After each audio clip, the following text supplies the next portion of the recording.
also beginning a video for ancient history on Wednesday, the 2nd of September. As a backup, I am doing a YouTube video. Okay. So, you get to travel across the room as if I'm carrying you. If that's not a disturbing image to you, I don't think you're thinking about it seriously. Okay. Good. So, welcome to day 3 of ancient history, day 2 in my presence and I in yours. Hi. I told you that I would be making changes based on my sense of what is reasonable under the current crazy circumstances. And last night, a number of things made themselves thunderously apparent to me. So, I have made some significant changes, and I will tell you about them right now. First off, technology-wise. We had massive tech problems in ancient history Monday. Yesterday, it was my European class's turn to have incredibly obnoxious problems with the technology. So my intent for the time being is to give not one, but 2 opportunities to catch a video that doesn't live stream when it's supposed to. The first option is, since I have 3 ancient history classes that meet periods 4, 5, and 6, and since I live stream to all of them, hopefully one of those live streams at least, preferably all of them, will work. And if for whatever reason period 4's live stream doesn't work, period 5 or 6 should. So you can look at that lecture, that lesson, later. But what if none of the live streams work? Which is a possibility that I have to take seriously given what happened Monday and Tuesday. Well, my intent is, at least for the time being, until I develop some degree of trust for this system, to simultaneously record a standard YouTube video using my laptop. And that YouTube video is going to have a very different perspective, much more centered, focused on the notes behind me. It's a better situation than that camera, but that camera's there for a bunch of reasons. So, if you don't get the live stream live, you can look up another class's live stream, periods 5 or 6. And if they're not there, either on the Google Classroom, I should post the standard YouTube videos by the end of the day before I leave. And so you'll have that as an option. Will this be a giant pain in the various body parts? Oh, hell yes, because instead of watching live during your class, you're going to be watching at some point during the day. But it is the situation that we are faced with, and it's better than nothing. That means, unless everything goes wrong at once, which I'm expecting at some point, because 2020, unless everything goes wrong at once, God willing, by having so many other opportunities to see the lesson, you will have no excuse but to see the lesson at some point close to the time I delivered it. Any questions on the technology? Seeing none, moving on. Item 2, your textbook. You don't ever need to bring your textbook to this class except when it needs to be returned. Ever. Your textbook should be brought home and left there. You should cover it so that it will be protected from the various things that can happen. Again, it's a $150 textbook, and I am particularly pernicious about making the families of students whose books get damaged due to poor choices pay for the replacement. And $150 may or may not seem like a lot to you, but it's a lot for the school. So these, if you have your books with you, you don't need to bring them again. I almost never use textbooks in the hands of students in class. That's what after class is for. If I, for some reason, do want you all to have a textbook, I've got a bunch of extra textbooks in the room. I'm going to move them to a nicer place in the room soon, but I've got them. So you don't ever need to bring your textbook until it's time to return it to me, God willing, next June.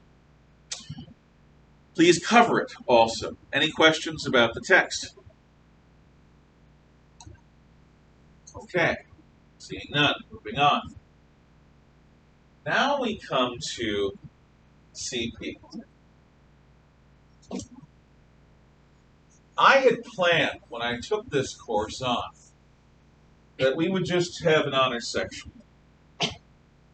And that's what we're going to have. I have neither the time nor the energy to produce an entirely new honors or CP curriculum or honors curriculum. This course was designed so that any student who got this can succeed. So what you're going to have as your standard workload in this honors class is what I would have called the CP workload had we done a separate honors section. We're not going to have we're not going to have college prep this year. Just not going to do it. I don't have the ability, given the constraints of time, space, and my life, to do an entirely new curriculum for advanced students. So what you all are going to have for your requirements is the standard work. I would have called that CP had we had a separate honors. I'm going to call it honors because it really is honors work, but it's not an undue, ridiculous amount of work. It's the right amount of work, and it's the amount of work I've demanded of students for years. What this means is that you don't have to sign up for CP to avoid a giant supercalifragilisticexpialidocious workload, because you're not going to have one. You're only going to have a supercalifragilistic workload. The expialidocious, that would have been for the honors, but we're not doing that.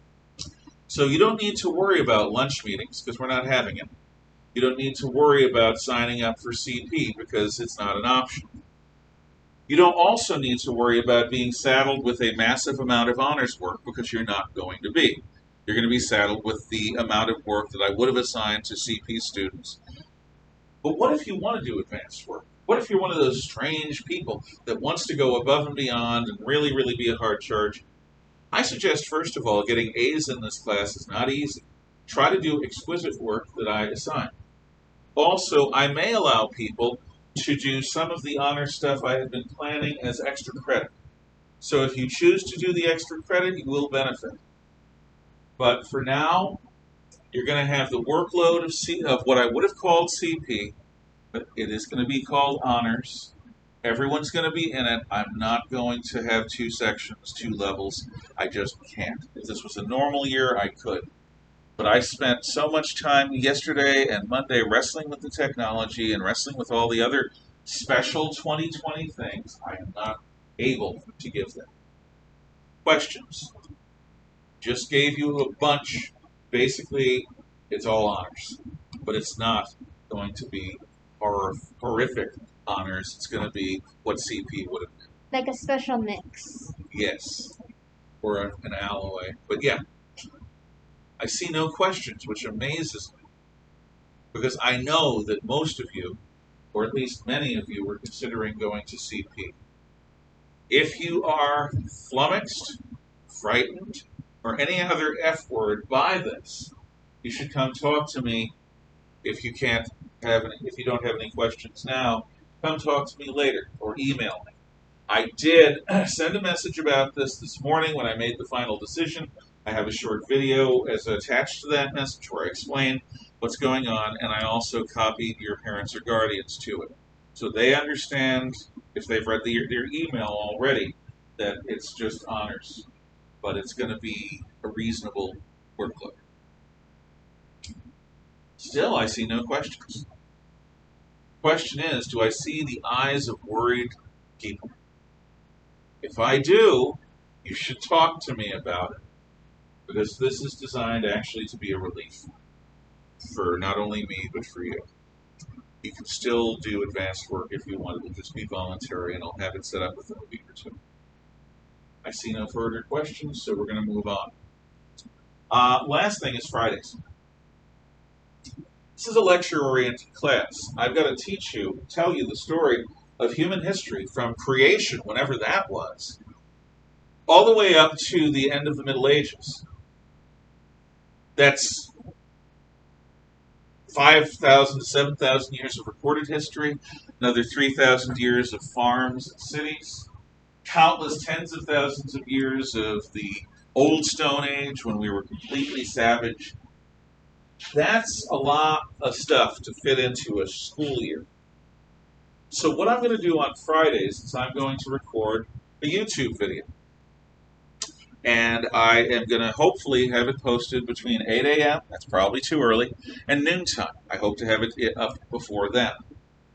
It'll be about as long as a normal class meeting. In other words, about 50 minutes, 50 minutes. Now, if I include film clips or music or other things, YouTube videos that are associated with the lessons, my lecture probably will be shorter to give you some time to look at that stuff. So that's what we'll do on Fridays, every Friday. I will post a video lesson and materials maybe associated with it, and you will watch it. Now, what have I already asked of each of you when you see one of my videos? Somebody raise their hand and tell me. Yes? Confirm you saw it. Confirm that you saw it. I'm going to actually ask for more on the Friday lecture because it's a full lecture. Some of my colleagues are horrified, aghast at the notion that, well, I can't expect students to learn from a YouTube video. I do expect you to learn. I'm a decent speaker. I have lots of practice making videos. What I say on video hopefully will be memorable. Not as great as if it was in person, but at least, it's there. I'm going to say things in the Friday lectures, everything in the Friday lecture, that I expect you to absorb and remember and understand just as if you were here in person or watching on live stream. So what I want from you is 3 paragraphs in the public comments section. Those 3 paragraphs could be you reacting to something in the lesson, you speculating about the lesson, you going into a related bit of knowledge that you have about the lesson, you asking a question about the lesson that don't just stop at the question. I had a student last year who did this, drove me crazy. No. You then speculate as to what might be a plausible answer to your own question. 3 paragraphs is enough for you to say something of value. I'm giving you the broadest scope I possibly can to say something that's authentic, that's a reaction, that's thoughtful about the material. So you do it in the public section. Now, why else do I have you do it in the public section? Because you'll get to read other people's comments. And maybe, just possibly, Miss Merrifield is going to say something that helps you understand a part of the lesson that you didn't get. Or maybe Mr. Luo will say something that makes you so darned angry because you see things so differently that you feel the need to write a response disputing his claims. Did I get the name right or wrong? It's what? Duffy. Duffy. See, with these masks, I recognize people very well by face. This is messing me up. So your names, if I already know them, I probably already know them. If I haven't yet figured them out, I will eventually, I hope. But these masks are going to be a problem with that. So sorry. Did I get Mr. Luo right? Low. Low. Okay. Good. I wish Higgin had told me that in the years that I've had him, but he never corrected me. I'll try to get low. Okay. So is this essentially gonna be like the comments videos thing that you did for my class last year in civics? Yes, Okay. yes, it is.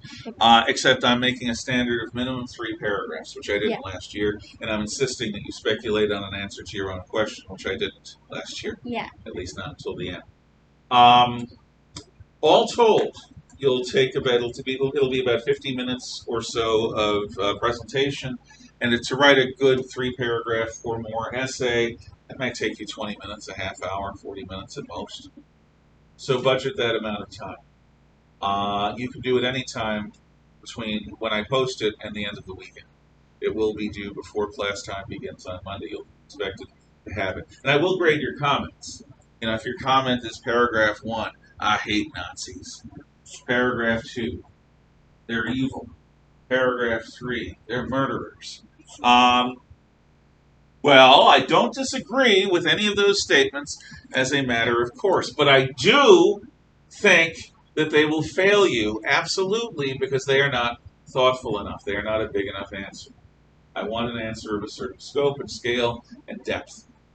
And that's going to require, I'm not going to nickel and dime you on the size of your paragraphs as long as they're reasonable, thoughtful, and worth reading. Questions on that? Please. Are we welcome to take notes during the video? And if we do you want to see them? I never want to see your notes, but I do want you to take notes. Absolutely. When I will say this many times throughout the year. I am a crazy person in that I think that everything I say in front of the class, most everything I say is worth hearing and worth remembering. It's your job to help yourself remember. I will give you some techniques throughout the year to help you with that. But your job is to remember, and writing notes will help most people remember. So yes. But what you write is your business. That you have something to write on and write with, that I insist on. Does that make sense? Yes. Okay. Now, I know some teachers love inspecting student notebooks. No. I mean, just no. I don't care. However you write. When I take notes, I draw maps with occasional phrases. And it helps me to associate and remember back to what I'm listening to. And that's something that no one else that I know of does. Okay. So we have talked about all of this stuff. I have seen no questions, and therefore, let's go to the syllabus pack itself. Page 1 shows you week by week what is due. Now, I messed up on Google Classroom when I talked about the due date for the class policy signature. I don't know why I did, because I always intended it to be the first day you're back next week. That's what I always do. In this case, I'll see you guys on a day, Wednesday of next week, and it should be in the Period 4 shelf by the end of Wednesday. If, however, you just got it done and got the signature for the class policies and got the obsession sheet signed, and you have it now, be welcome right now to walk over and turn it into the Period 4 shelf. Yeah? I have the full packet of it. Okay. So what you do is this needs to be signed.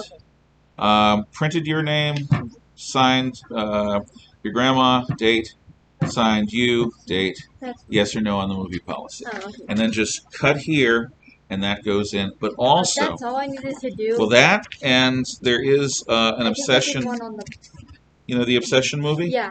Yeah. That's right here, and you got that.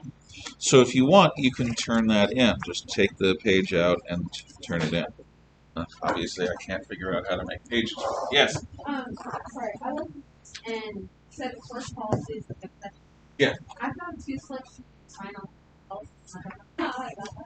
That's weird. It just says guardian, sign the reverse side. Oh, because this side was just a blank. I just had that face. It's this that needs to be done. Since you printed them, yeah. So if you want, you can ditch this. And no, you can either tear the whole page out. Yes, you can tear the whole page out. But these two things. If you want, you can staple them together. If not, you don't have to. Any other questions about the signatures? Again, it was not due today. If you don't have it today, just get it in by the end of the day next Wednesday, which is the first day A-Day students are back here. See no further questions on that, so good. What is due coming up? Well, in addition to returning, do short essays on terrorism questions. So let's look in the note pack. In the note pack, you will see early on 4 questions and space for you to answer briefly those 4 questions. Well, maybe it's not early on.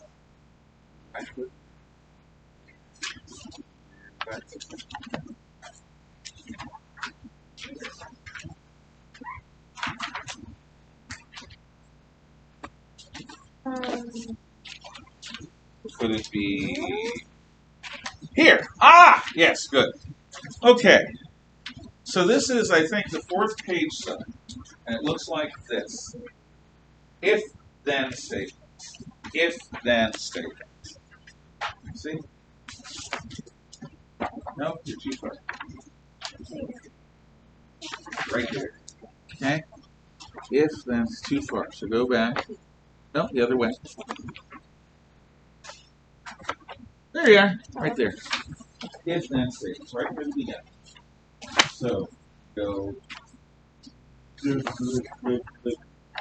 That's the wrong path. It's the other path. The other one. It's like no problem. That's why I'm walking around. You got it? Got it. Got it. Got it. Okay. One more. Right. Got it. Got it. You got it. Yeah, you don't have it. Okay. A little back, a little forward. There we right there, right there. And you got it. Okay, looks like everyone has it. So I'm going to be going over the War on Terror and the background to the 9/11 atrocities as sort of an overture once we get started. As we go through these lessons, your ideas may change. Simply put, as you learn more, if the enemy in the War on Terror is a certain thing, then the war is going to take a certain form. If the enemy is a certain thing, then the war is going to take a certain form. That's the format of the question. So the top one, number 2A, if the enemy in the War on Terror is anyone who was directly involved in the 9/11 atrocities, then, number 1, the War on Terror is primarily a police or law enforcement matter. 2, our goal should be bringing all of those who are guilty to justice. 3, our top priority should be the investigation of the 9/11 atrocities and defensive measures to protect the homeland. 4, be welcome to add your own implication. So that's 1. But what if instead the enemy in the War on Terror is the whole Al-Qaeda organization? Well, then it's a little different. Then the War on Terror is primarily an intelligence and espionage, that spy stuff matter. Then our goal should be to reveal and destroy all aspects of the Al-Qaeda organization anywhere in the world. 3, then our top priority should be to infiltrate Al-Qaeda and defensive measures to protect the homeland. And 4, you can come up with any other things that seem logical to you. C, what if the enemy is any significant terrorist organizations? Not just the Al-Qaeda people, not just the people involved in 9/11, but any terror organization.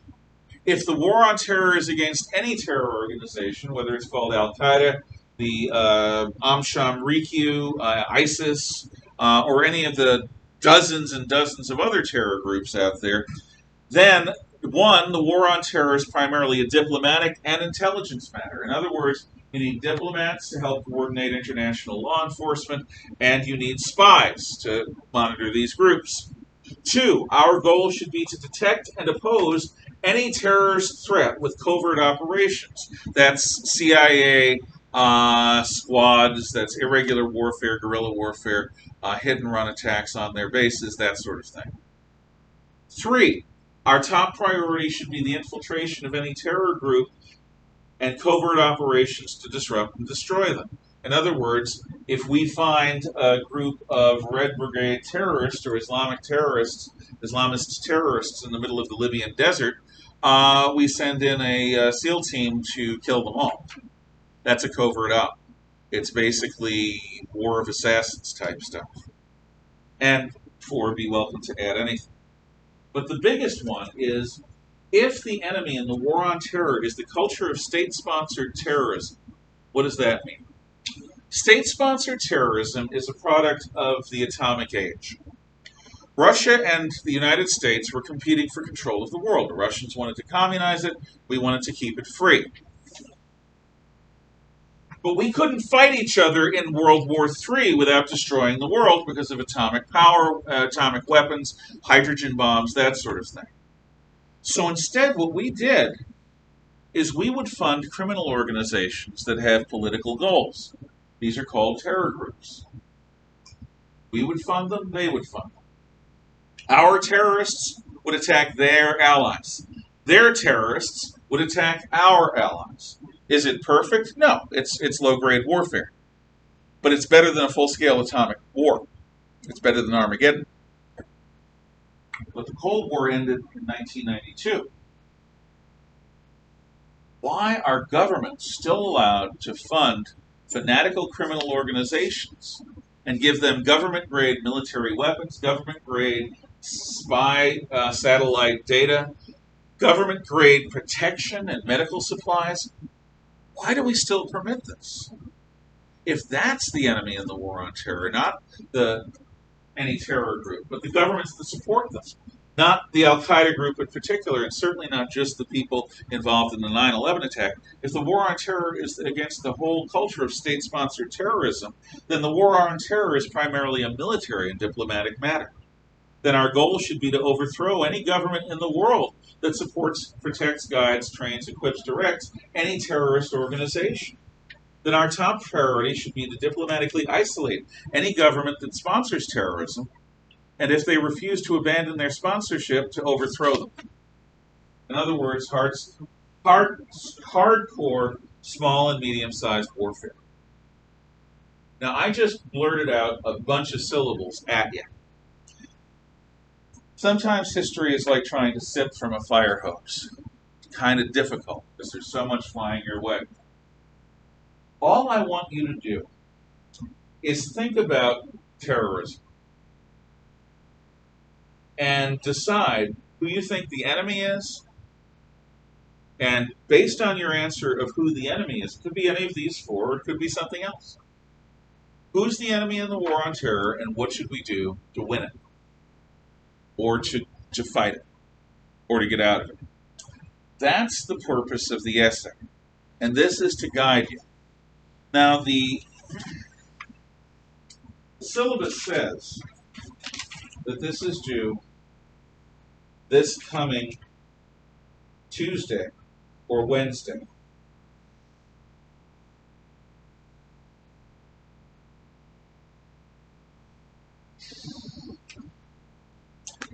I think what I'm going to do is I'm going to alter the due date on these short essays on terrorism. And the due date will be the day after whenever we show Obsession the movie in class. So please alter and put somewhere on your syllabus near where it says due short essays terrorism question. It's going to be due the day after we see Obsession in class. The day after we see the movie Obsession in class. By the way, if you don't have a permission slip signed by that point, you're going to be sent somewhere else to do work while we see it for the period. So the day after that, whenever it happens, whether you see the movie or not, is when those essays are due. If I was you, I would start thinking about it now, maybe even sketch out a preliminary version. And then as you learn more and as time goes on, you may end up changing your mind or tweaking the version. Does that make sense? Do you have any questions about it? I am not expecting a massive opus. I'm expecting probably a half-page essay. Who's the enemy? How do we fight them in the war on terror? Okay? I see no questions now, so we will move on to the next thing, but I wanted you to know that. That's what's due next week. Eventually, though, okay, week three is going to involve a creation myth briefing. By the way, there's reading too. You're going to have some reading due next week in your Spielvogel, the introductory sections, and I want you to look over the initial pages in the Baker worksheets that I emailed to you. So be ready to answer questions about the readings. By week 3, you will have read the Creation Myths packet, which is in your notes packet near the end. In fact, I believe it is the end of your notes packet. The Creation Myth packet starts after the maps. So if you find the maps, the page after that, it starts with number 1, Zoroastrian Creation Myth, and it brings you all the way through to the beginning of the worksheet on terrorism and item myth number 26, which is J.R.R. Tolkien from Lord of the Rings.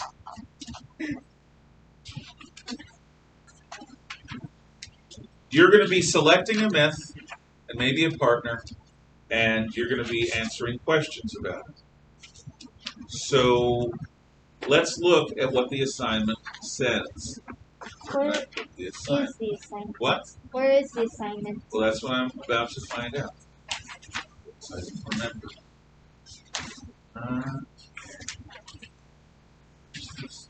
Creation Myth 3. Might be at the end of the Creation Myth.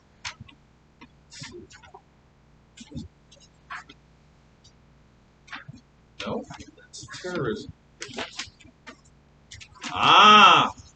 Okay, the second to last page of the whole notes pack says Creation Myth Briefing. So, first, and by the way, the due date is also possibly going to change. You're going to be selecting a creation myth, selecting any teammates, and then signing up with me. Preparing a 5 to 8 minute presentation where you explain your myth to the class. You're going to use the format below as a basis of your performance, but it's 5 to 8 minutes, so it's going to be quick. Does everyone have the page? Does anyone not have the page? See nobody that does not have the page. Hopefully you're following along at home. Produce a graphic of some kind. That is a portrait, an artifact, a table like a graph, a map that will help you tell the story. Maybe a PowerPoint is permitted. Be prepared to answer questions from the audience. Neither my reading of the myth nor your question and answer will count against your 5 to 8 minutes. You need to understand your myth. So in a future class, you will be signing up for your myth and any partners that you may have. And then you will try to go through all of these items. Basically, you're going to do a briefing on one of the creation myths. And what's described in the briefing, the sorts of things you might want to deal with are all listed below. Do you have to do every single one of these items? No. No, you don't. So you see where it says, 1, who were they? Who made the myth? You've got to say something about that. But you don't necessarily need to say everything from A to H. What are they best known for to what did they produce or trade? Just tell us about the people. Number 2, you do have to answer. What does the myth say about the meaning of life and the nature of the universe? Do you have to do all of them A through C? No, you have to answer that question. 3, what stands out as interesting in the myth? 4, how has the myth shaped the making of our world? You may or may not have something to say about that. 5, to you, what's a valuable insight in the myth? 6, what's your personal reaction? You may or may not choose to include those. You know what the simple version of this entire page is? Teach the class about your myth in 5 to 8 minutes. That's all. And you may do one on your own, or you may do one with a teammate. I will probably also be altering this due date backwards. But for now, I'm going to leave it until I think a little bit more about it. Depends on how quickly I go through the terrorism stuff. Do you have any questions about the myth stuff at this moment? I recommend that you look over the myths later today, and so that the next time we meet, you can ask me questions, and we can talk about it, okay? and it is entirely possible that I'll have you pick myths. We'll see. Any questions right now? Okay. Actually, would you like to pick myths right now? I can go through them, tell you a brief thing about them, and then you can decide. And of course, the people at home, you'll get to decide. And anything that hasn't been picked today, you'll get to pick tomorrow. Should we do that, or should we wait? You know what? I think we should wait. That way you'll have more time to look at them and to think about it. Won't make a decision in haste. Okay. By Monday, September 21st, your first chapter survey is due. And that is what we're going to spend the rest of class time on. So, in your packet, please flip ahead to the chapter survey. It's the only landscaped page in the packet. This is the syllabus packet, so you're in the right packet, and it is a landscaped page. This page, it's about halfway through. Not that packet, this packet here, about halfway through, and the page looks like this. It says chapter survey on the upper left-hand corner. Keep going. Beyond that. Keep going. A little bit beyond that. You're getting close. It looks like this. Okay. There you Looks go. like this. Yeah, that's it. Good. Good. Good. Good. Okay. Okay. Okay. That's right. About halfway through, you'll see a page that looks like that. Okay. Got it, Mr. Lowe? Got it. Got it.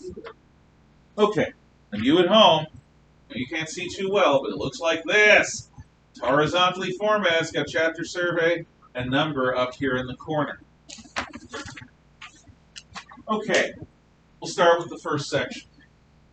I emailed you a series of Baker worksheet pages. And this Baker workbook pages, I finally was able to email it in a way that you had access to it. So you've all got that email, I hope. If you don't have that email, you better check in with me and let me know by email so I can try to resend it to you.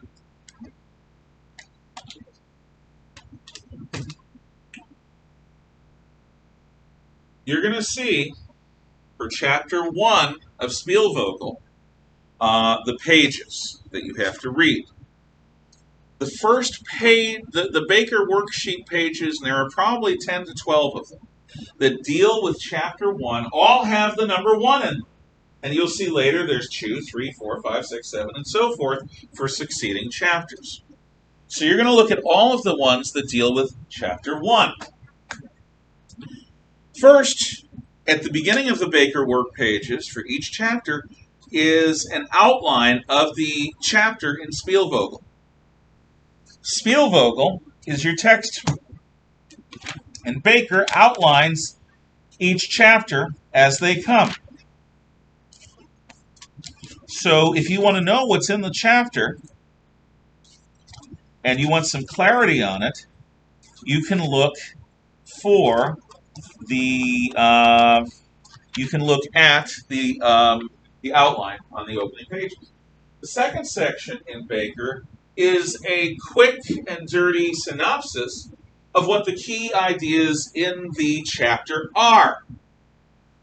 Again, history is like trying to sip from a fire hose. Very difficult to figure out from all this information that's bombarding you what's important. Reading that paragraph or 3 in Baker, where he summarizes what he thinks is important in the chapter, could help you to develop a sense of what is the big idea or 3 in the chapter. The third thing in Baker is a series of key terms and significant questions or themes that are addressed in the chapter.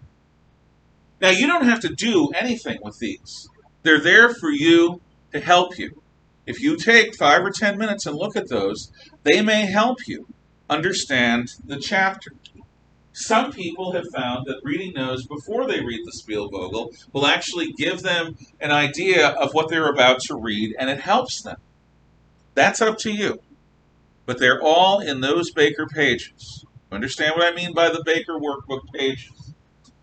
You don't, better talk to me or email me. The first section you have to do something about is section 5. Section 5 is matching.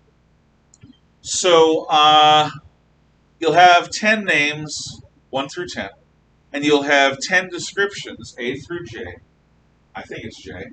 And these descriptions are of the various things, but they're scrambled. It's a matching section. So say you've got number 1, Moses, and you've got a choice.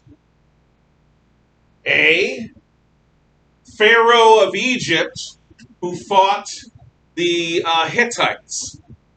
B, builder of ziggurats. C, Hebrew patriarch that led the Israelites out of slavery in Egypt. D, builder of the first air horn. And so on. Of those, which is Moses? Just say it. C. Yeah. Patriarch of the Hebrews who lead them out of slavery in Egypt. So, for the Israelites. What you do is you would put a capital C next to 1. And that's what you do for all of them. Always use capital letters when you're doing anything with letters. Lowercase letters are too subtle for quick reading. They're a pain in the neck. Just use capital letters for anything online. Homework, quizzes, exams, anything. Capital letters for answers like this. Matching's easy. I know you've done it before, but I'm at least giving you the idea. Any questions on the matching? Remember, if you have questions at home, bring them in for tomorrow. Okay, the second section. Right after the matching is section 6, multiple choice. Ooh, there are 20 of these questions. So, for example, the civilization that built pyramids, made mummies, used hieroglyphs, and worshipped vast goddess of cats was A, Nineveh, B, Sumer, C, Assyria, 4, Akkad or Akkad, 5, Egypt, 6, Crete. So, did I do 1 through 6? Okay, A, B, C, D, E, they're all letters. So, one of the answers is the correct one. 5, which is A, B, C, D, E. E, see, clever, good, thank you. E is Egypt. E stands for Egypt. That's good enough for me. So, Egypt is the answer. So you put a capital E next to number 1. Any questions on how to do multiple choice? Good. The next section after multiple choice is fill in the blanks in sentences. We don't do it because it's stupid. I first started using this stuff in 2006 when I first taught Advanced Placement European History. That's where I discovered some of these materials. And I can tell you, for months, my students and I wrestled with using the stupid fill-in-the-blank section. And in the end, our conclusion was, it's stupid and we're not doing it. So, you skip it. After that is a series of things that you have to place in order. Place in order. Place in order. And there are 7 slots where you can write summaries. So, let's see. King David makes Israel a superpower. Minoan Crete falls to the explosion of the volcano Thera on the island of Santorini. The Israelites have their exodus from Egypt, the Battle of Kadesh. So what we would do is we would find the earliest of those events, put it first, second, third, and fourth. Honestly, I just spaced the various examples I gave. I've been talking all day, very little interruption. So you put the earliest one. I don't remember. Does any of you do you want to remind me of what I just said, the examples? One of them was the Exodus. Okay. Well, the Exodus happens probably after the Battle of Kadesh. We're not sure. Oh, you also did a volcano. The volcano, that happened after the Exodus. The Exodus happened for the destruction of Minoan Crete. By the way, that's probably the basis of the Atlantis story. and so on and so forth. So you do that. This section of objective answers, matching multiple choice, placing things in order, at this point in time probably take you about 90 minutes to do. Now, some people will read the whole chapter and then they'll answer the questions after doing it. But there are some of you that will say, I'm not reading chapters, that's for dummies. I'm going to read my questions and go through the chapter and cherry pick my answers. Some people work that way.